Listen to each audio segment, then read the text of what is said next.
But let's start here first. Basic education will intensify the implementation of its comprehensive sexuality education program. Over 36,000 girls between 10 and 19 fell pregnant in the first quarter of the year.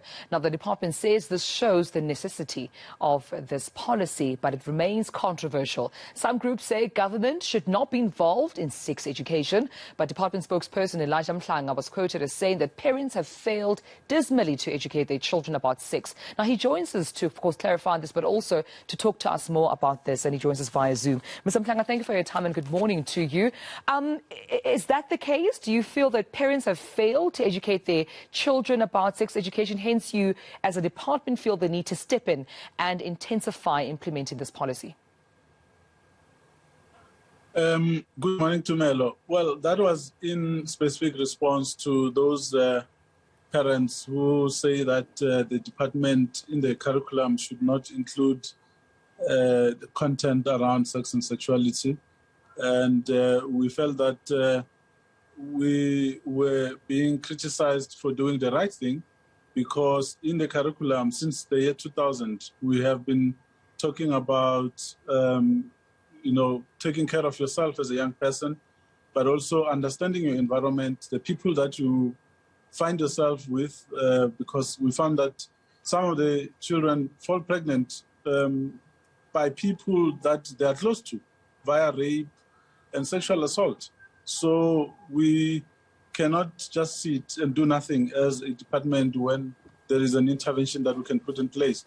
So to those parents who say that we are not supposed to be touching on matters relating to child protection in regard to sexual assault, rape and unwanted pregnancies, we feel that they need to give us alternatives, because if you say we must not do it, what should come in its place? Because we believe education is the most powerful tool that we can have to protect children against these types of offenses.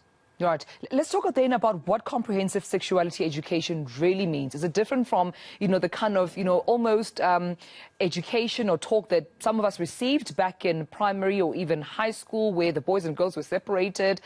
We were told a bit of information about what's really happening with our bodies. Or will there be more, information and details here with regards to this new sexuality education? Well, Tumelo, to start with, it is not new. It's always been there since the year 2000. It's always been there in the curriculum. What we've done now that is new in the past few years is the provision of scripted lesson plans for our teachers to know exactly what they must teach, and we've been training them on how they must teach it. And what gave rise to that is the fact that we realized that the number of learners falling pregnant was increasing. And when we did research, we found that some teachers in some schools were not teaching all the content. They were skipping certain sections because they felt that those sections were in contradiction, that were contradicting their religious beliefs or personal beliefs and prejudices. And we felt that it cannot be so. You need now to teach everything, so that from our part as Department of Basic Education, we play our part in giving the young people information that they will need to protect themselves against sexual assault and related offenses. So that's what we are doing. That is new. But for the most part, we provide age-appropriate information to children from primary school up until high school about sex and sexuality, how to protect yourself, how to identify those sacred body parts, so that when someone touches them inappropriately, you will know that this person is now interfering with my personal space, and how to report, because it's important that young people know how to report.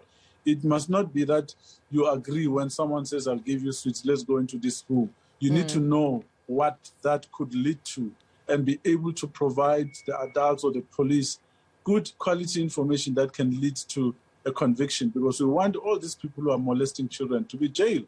That's Absolutely. How we will be able to end this.